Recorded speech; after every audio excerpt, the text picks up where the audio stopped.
회를 중심으로 해서 또 우리 기도회에 맞는 우리 그런 말씀과 그 다음에 또 약간은 우리 강해나 그 다음에 또 공부하는 어떤 형식으로서 좀 말씀을 드리고 있습니다. 먼저 이 책 하나를 좀 소개를 합니다. 한번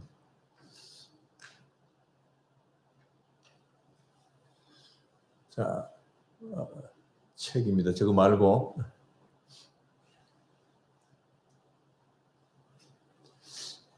좀 희미하죠. 저 책은 인간 본성의 역사라고 하는 그런 책입니다. 한 1200페이지 정도쯤 되는 아주 분량이 두꺼운 그런 책인데 관심이 있어서 계속 좀 보고 있는 중입니다. 자, 여기 이 책에 나오는 몇 가지 질문을 한번 드려봅니다. 먼저 사람의 본성은 원래부터 악했을까요? 아니면 선했을까요? 자, 여러분들 어떻게 생각하세요? 본래 사람의 본성은 악하냐 선하냐? 이거 우리 전에 학교 다닐 때에 이제 성선설이냐 또 성악설이냐 뭐 이런 거 여러분들 기억이 나실 겁니다. 그 다음에 이 책에는 이 사람이 태어날 때에 선한 천사같이 태어나느냐 아니면 악마같이 태어나느냐 어떨까요? 아주 선한 천사같이 태어날까요? 악마같이 태어날까요? 우리 갓 태어난 아기를 한번 생각을 해봅시다. 악마같이 생겼어요? 천사같이 생겼어요? 또 이런 질문이 있습니다. 인간은 늑대일까요? 양일까요? 남자는 늑대. 뭐 그런 말도 하지만 정말 인간은 늑대 같은 그러한 존재일까요? 양과 같은 존재일까요? 자, 이런 의문을 가지고 한번 오늘 쭉 말씀을 같이 한번 나누어 봅시다. 자, 책은 계속 올려주세요. 자, 이 책의 주제이기도 하고 방금 질문을 드렸던 것은 그 책에 나오는 질문이기도 하고 또 그 책의 전체 주제의 내용이기도 합니다. 조금 전에 말씀을 드린 대로 여러분들이 학교를 다니실 때에 그때의 성선설이냐 성악설이냐라고 하는 그런 이제 이 내용도 우리가 학교에서 배운 적이 있습니다. 자, 이것은 인간의 가장 그 근본이 인간의 본성이 어떠냐 그런 겁니다. 그래서 아까 그 책은 인간 본성의 역사라고 하는 그런 이제 제목의 책이었습니다. 그래서 뭐 그런 것을 쭉 이렇게 나오는데 그건 뭐 우리 교계 책이 아니고 이제 일반적인 책인데 뭐 기독교에서 보는 인간의 본성, 그다음 불교에서 보는 거, 유교에서 보는 거, 그다음 철학자들이 보는 거, 동양 철학, 서양 철학 쭉 망라해서 그래서 이 본성에 대해서 어떻게 보느냐, 어떻게 연구를 했느냐라고 하는 그런 그 내용들입니다. 다시 한번 우리가 성선설이냐 성악설이냐 여기에 대해서 서양에서는 이 소크라테스나 플라톤 뭐 그리스의 유명한 철학자죠. 그 다음에 이 동양 철학에서의 중국의 맹자 소크라테스, 플라톤, 맹자 이런 사람들은 성선설을 주장을 했습니다. 사람은 원래 선하게 태어난다 그렇게 주장합니다. 반면에 이 서양의 마키아벨리나 그 다음에 홉제나 그 다음에 중국의 순자, 한비자 같은 이런 사람들은 사람의 본성은 악하게 태어난다 그렇게 말을 했어요. 근데 이 1200페이지나 되는 이 책에서 결론을 어떻게 내렸느냐 쭉 이렇게 뭐 조금 전에 말씀을 드린 대로 동양 철학자, 서양 철학자, 그 다음에 또 불교, 유교, 뭐 기독교 쭉 이렇게 망라를 해서 결론을 어떻게 내리고 있느냐. 여기 인간의 본성에 대하여서는 어떤 것도 명백한 증거를 제시하지 못한다. 어떤 것도 여기에 대해서 정확한 이게 100% 답이라고 이야기하지 못한다. 이렇게 결론을 내리고 있습니다. 만약에 이 책이 기독교 계통의 책이라면 분명히 뭐 신앙적으로 결론을 내리겠습니다만은 그런 책이 아니기 때문에 결론은 이제 모른다 이것입니다. 이런 면으로 역사적으로 보면 수천 년이 뭡니까? 인간의 역사가 언제부터 시작이 되는지 모르지만 이 인간의 역사가 시작이 되고 그 다음에 이런 면으로 이제 나름대로 생각을 한 그때부터 지금까지 인간은 태어날 때에 선하게 태어나는지 악하게 태어나는지 아직도 모른다. 어떻게 보면 이게 당연한 일이라고도 볼 수도 있습니다. 그 다음에 인간의 이 본성이 이제 구성이 어떻게 되느냐. 이 구성, 여러분들 잘 아시는 내용들입니다. 그러나 일반적인 성경이 아닌 일반적인 면에서는 어떻게 말하고 있을까? 서양 철학의 면에서 보면 이 그리스의 유명한 철학자 플라톤, 조금 전에 말씀을 드렸습니다. 이 플라톤이 영혼 불멸설을 이야기를 합니다. 그래서 어떻게 보면은 이제 이 그리스 헬라 시대니까 이 영혼 불멸설의 영향을 받아서 우리 기독교가 예수님이 이제 이 플라톤 후대니까 그래서 그게 우리 영혼을 이야기했다 이렇게 이제 믿지 않는 관점에서는 그렇게 이야기를 하기도 합니다만은 아무튼 이 플라톤은 영혼 불멸설을 주장을 하면서 영혼을 세 가지로 나눕니다. 그것을 영혼 삼분설이라고 이야기를 하는데 이건 우리 기독교적인 것하고는 좀 차이가 있습니다. 자, 이 플라톤이 주장하는 영혼 삼분설 그것은 다른 것은 같는데 이 혼을 이성과 지성 이런 면으로 이제 나눕니다. 그래서 이 이성과 지성은 사람이 죽으면 그건 없어지는 것이고 그러나 영은 살아서 어디로 가는지는 모르지만은 어떻게 존재하는지는 모르지만 영은 살아있다. 플라톤이 그렇게 이야기를 합니다. 자, 이게 이제 플라톤의 영혼 불멸설, 그 다음에 또 영혼 삼분설에 대한 이야기. 그럼 동양적인 관점은 어떠할까? 동양에서는 뚜렷하게 영혼이 어떻게 되어 있는지 여기에 대한 구체적인 주장을 하는 사람은 없습니다. 불교를 만든 석가모니도 육의 공자도 이런 면으로는 이야기하지는 않습니다. 물론 마음이나 이런 면으로 마음의 수양이나 이런 것은 이야기를 많이 하지만 영혼이 어떻게 되느냐 여기에 대해서는 이야기하지 않습니다. 석가모니도 역시 마찬가지로 설법을 한 것은 우리의 이 마음을 어떻게 수양을 할 것이냐라고 하는 것이지 죽은 다음에 세상에 어떤 세상이 있다 그런 이야기를 하지는 않았습니다. 흔히 불교 믿는 사람들 죽으면 어디 간다 그럽니까? 어디 간다 그러죠? 극락에 간다 그러죠. 그러나 그 극락이라는 걸 석가모니가 이야기한 것이 아닙니다. 그리고 또 불교는 내세가 사실은 없습니다. 극락 죽어서 가는 극락 그런 건 없어요. 그러나 그것을 이렇게 미신화 시켜가지고 하다 보니까 죽어서 극락 그런 어떤 내세의 개념이 좀 들어 있습니다만은 그러나 근본적인 불교에는 그런 건 없습니다. 공자도 역시 마찬가지입니다. 공자가 제사를 만들었다 이야기하지만 그러나 공자는 제사 지내라는 소리를 한 번도 한 적이 없습니다. 공자는 이렇게 이야기했습니다. 제자들이 공자에게 사람이 죽으면 어떻게 됩니까? 그랬을 때에 이 세상의 일도 내가 모르는데 죽어서 어떻게 되는지 내가 어떻게 알겠냐. 이렇게 공자가 이야기를 하기도 했습니다. 자, 아무튼 이렇게 동양 철학에서도 역시 마찬가지로 이 영혼에 대하여서는 구체적으로 이야기를 하지도 않고 또 그 다음에 죽은 다음에 어떻다 그 이야기 하지 않습니다. 단지 이 한문으로 본다고 한다면 한문의 글자가 심령이라고 하는 표현을 쓰고 있습니다. 자, 심령. 심자가 무슨 심자입니까? 마음 심자입니다. 영이 무슨 영입니까? 신령할 영자입니다. 그래서 이 심령이라고 하는 이 말, 이것이 성경과 비슷합니다. 그래서 이제 우리 성경에도 역시 심령 이런 이제 단어를 쓰죠.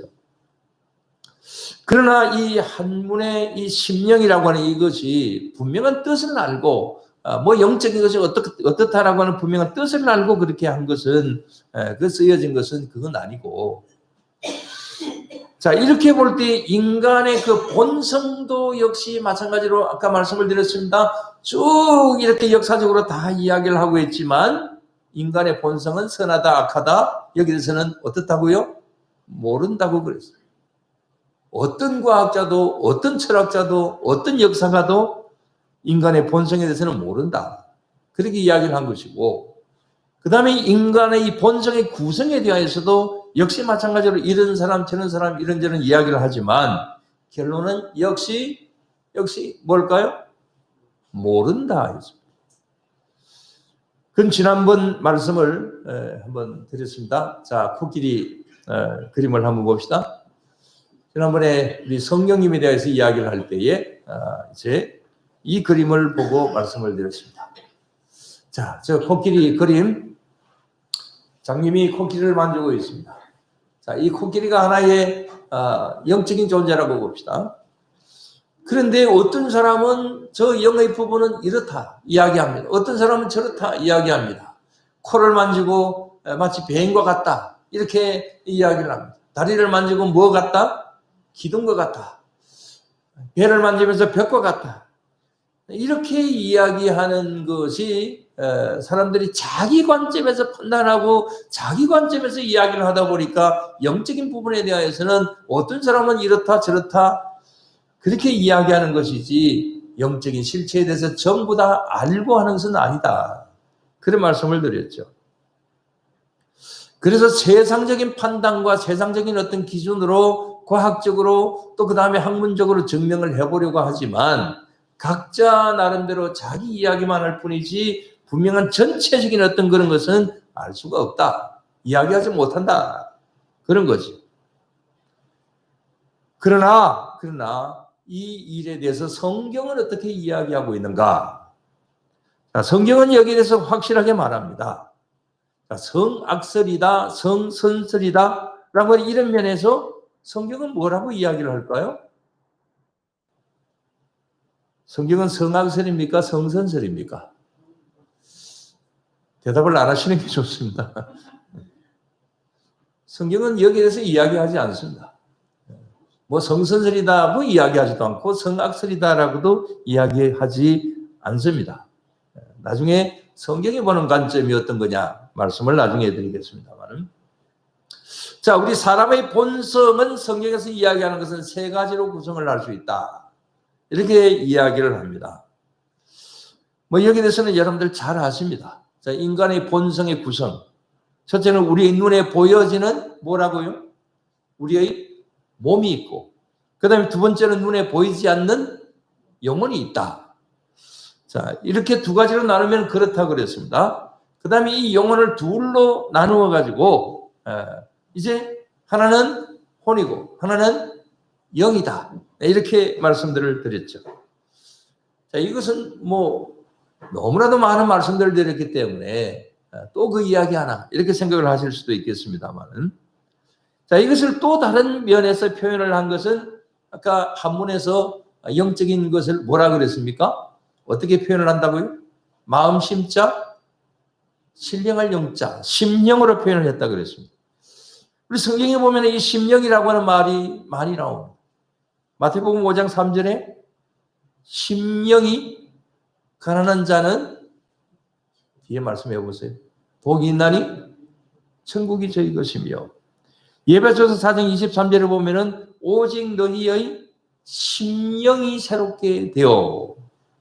자, 이 심령이라고 하는 말을 뭐 한문에서 이야기하는 대로 거의 같기 때문에 이 단어를 이렇게 옮기고 있습니다.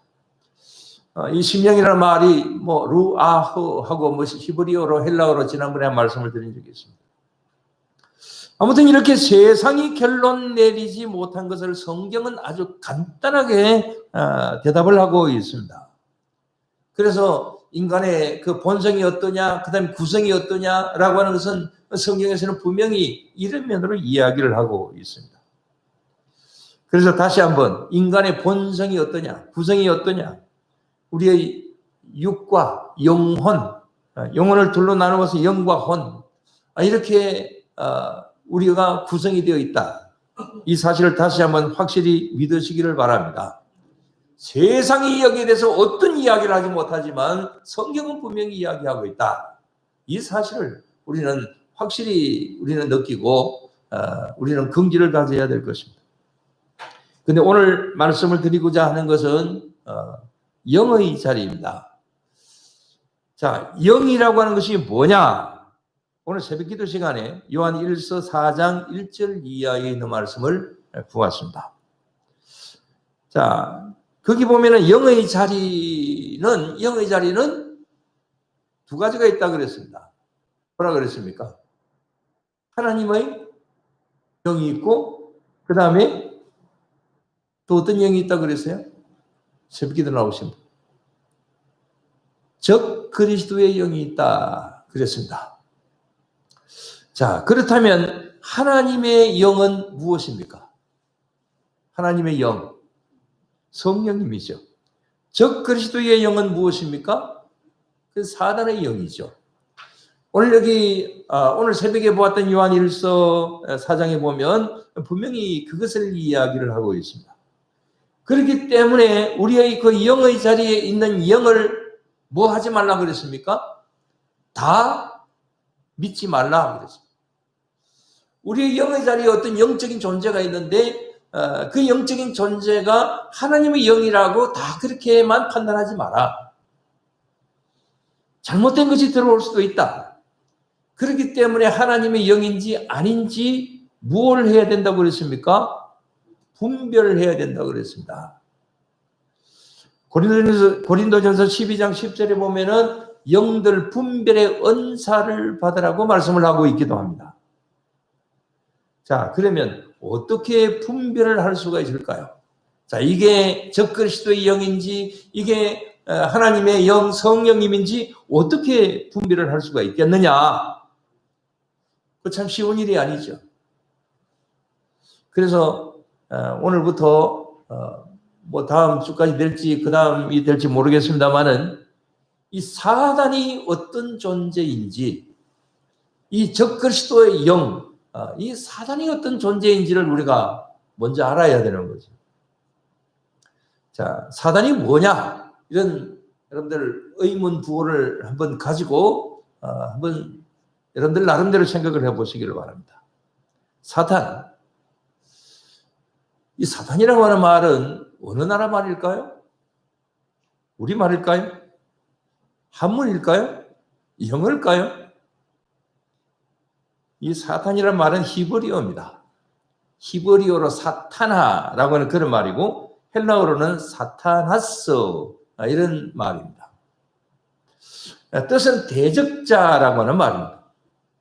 이 사탄에 대한 다른 별명들도 성경에 많이 나옵니다. 바알세불, 귀신의 왕, 세상의 왕, 공중문제 잡은 자, 옛뱀, 그 다음에 원수, 고소자, 이루 헤아릴 수 없을 정도로 이 사단에 대한 어떤 별명들이 많이 나오죠. 근데 이 사단이 언제, 어디서, 어떻게 존재를 했을까? 여러분, 사단의 출발이 어느 때일까요? 언제부터 사단이 생겼을까요? 여기에 대해서 제가 나름대로 열심히 좀 자료를 한번 찾아보았습니다.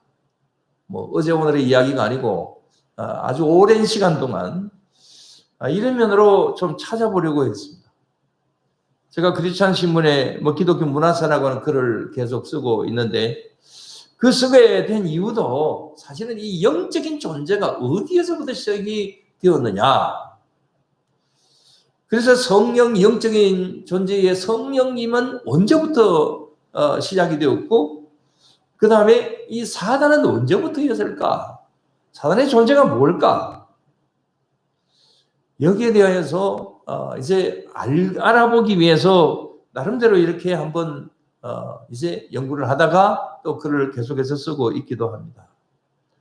앞으로 여러 가지 말씀들을 많이 드리겠습니다만은 가장 먼저는 사단의 유래입니다.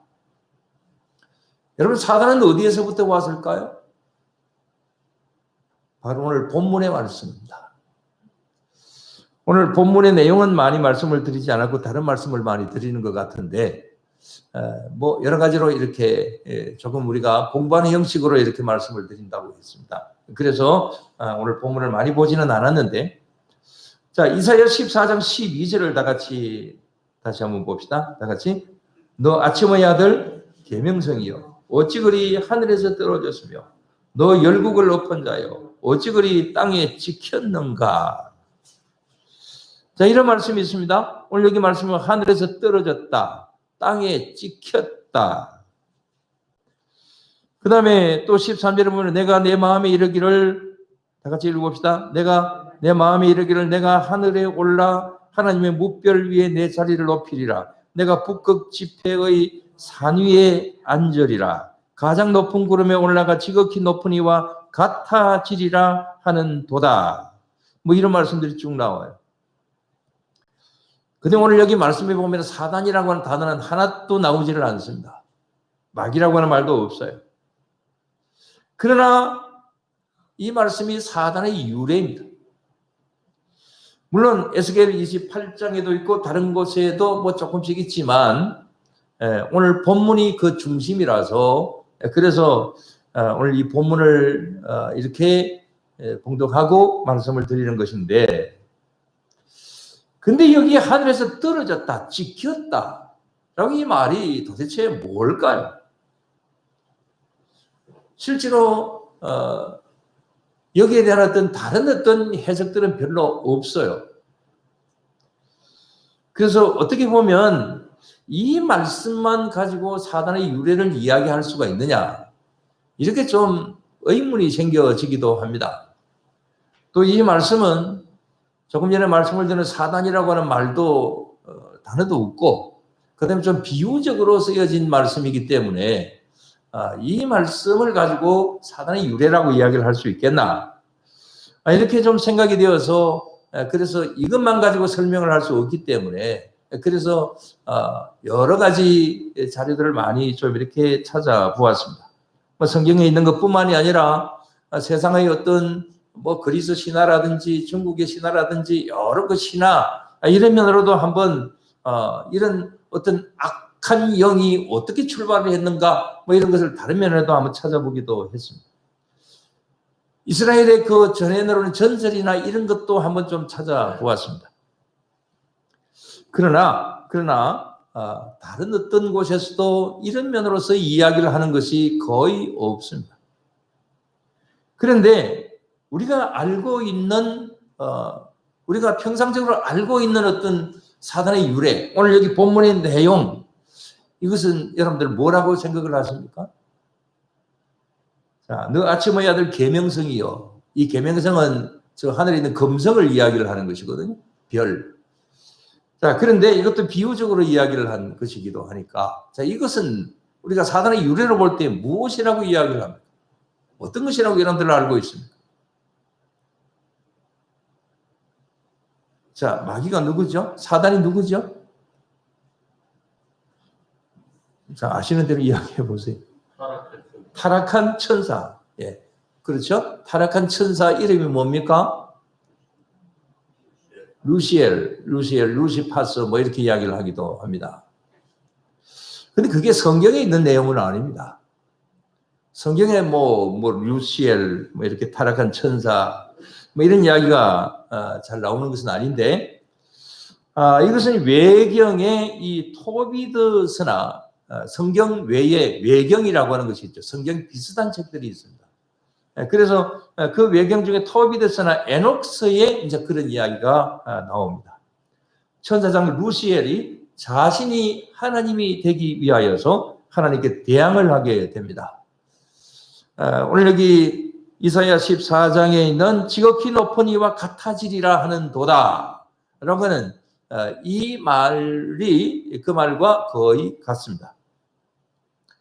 그러나 여기 천사장 루시엘 뭐 이런 이야기가 나오지 않기 때문에 그래서 뭐 성경에서 분명히 그렇다라고 이야기를 못하지만, 어쨌든 여기 토비드스나 에녹스에 보게 되면은 천사장 루시엘이 자신이 하나님이 되려고 하나님께 대항을 하다가 그래서 천국에서 쫓겨나게 됩니다.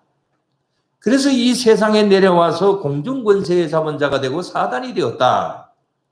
그리고 이 루시엘과 같이 하나님께 대항하던 천사들이 그 중에서 좀 높은 존재가 마귀가 되고 그 다음에 또 그 나머지 졸개들은 귀신이 되었다. 뭐 그렇게 이야기합니다. 물론 마귀라고 하는 말은 한문입니다. 그래서 이 마귀가 사단이다. 뭐 이렇게도 볼 수도 있습니다만은 뭐 이런 면에 대해서는 다음에 말씀을 드리기로 하고. 자, 그리고 이 타락한 시점이 언제일까? 언제부터 이 루시엘이 타락을 했을까? 언제부터일까요? 뭐 성경에 뭐 언제부터다 이렇게 나와 있지는 않습니다. 그러나 대략 뭐 이것저것 다 이렇게 아까 뭐 말씀드린 토비드스나 에녹스나 이런 것을 다 이렇게 망라해서 다 보게 되면 이 타락한 시점이 창세기 1장 31절 천지 창조가 끝나는 6번째 날이죠.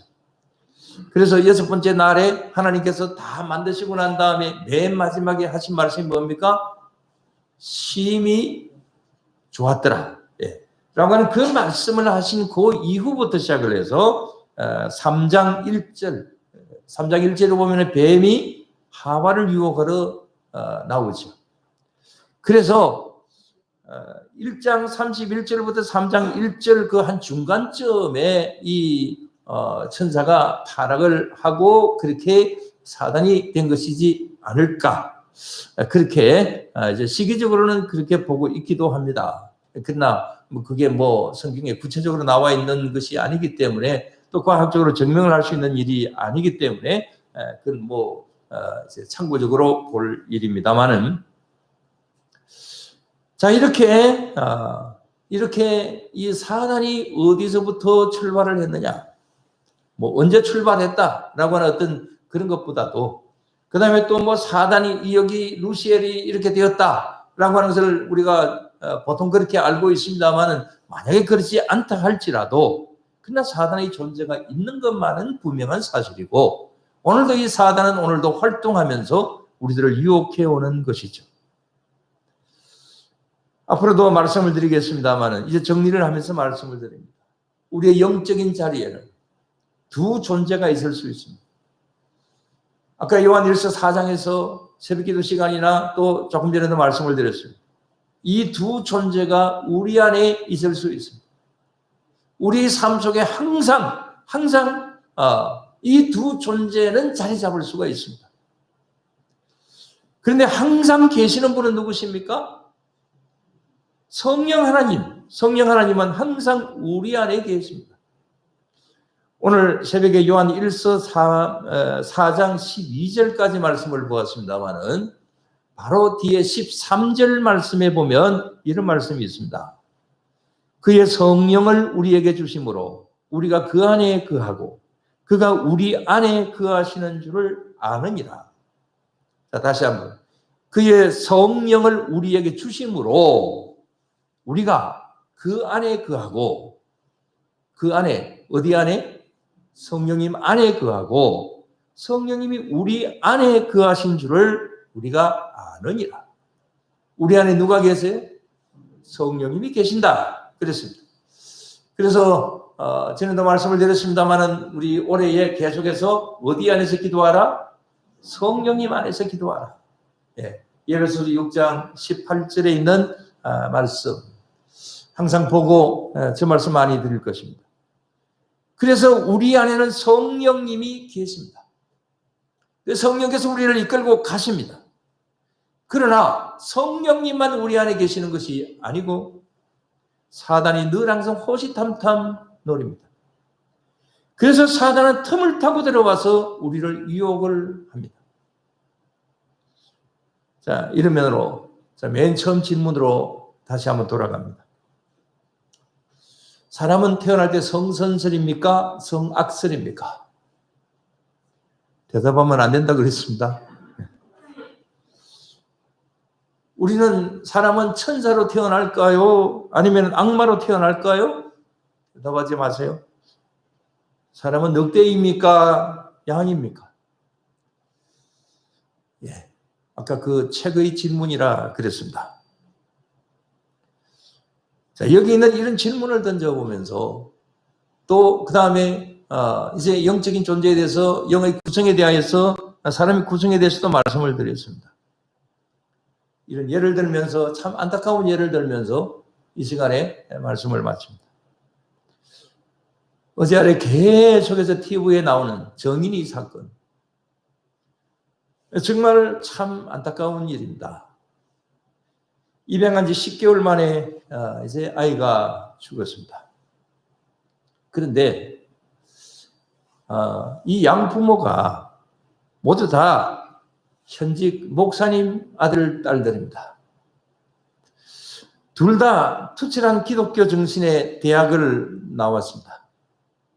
남편은 지금 현재 기독교 방송국의 PD입니다. 아주 전통적인 어떤 그런 기독교 가문에서 양부모 모두 다 이제 목사님 아들이고 딸들이고 참 그런데 참 어떻게 목사의 한 사람으로 좀 부끄럽습니다. 그 다음에 또 나름대로 뭐 봉사를 많이 한다고 전에 뭐 그랬다고 하잖아요. 자, 그런데 그렇게 좋은 신앙의 가문에서 태어나서 자라고 그 다음에 또 기독교 계통에 그야말로 기독교 정신의 대학을 나왔고 그런데 왜 그런 가운데 있게 되었을까? 본인들의 이야기를 들어보지 않아서 그건 뭐 잘은 다 알지는 못하지만 어쨌든 지금 이제 뉴스에 나오는 것이 뭐 3분의 1만 맞다고 한다 할지라도 정말 이거 잘못된 일이죠. 질문을 던져봅니다. 그 양부모들은 이 정인이의 양부모들은 태어날 때에 선하게 태어났을까요? 악하게 태어났을까요? 천사로 태어났을까요? 악마로 태어났을까요? 현재의 모습은 아주 잘못된 악의 모습으로 보입니다.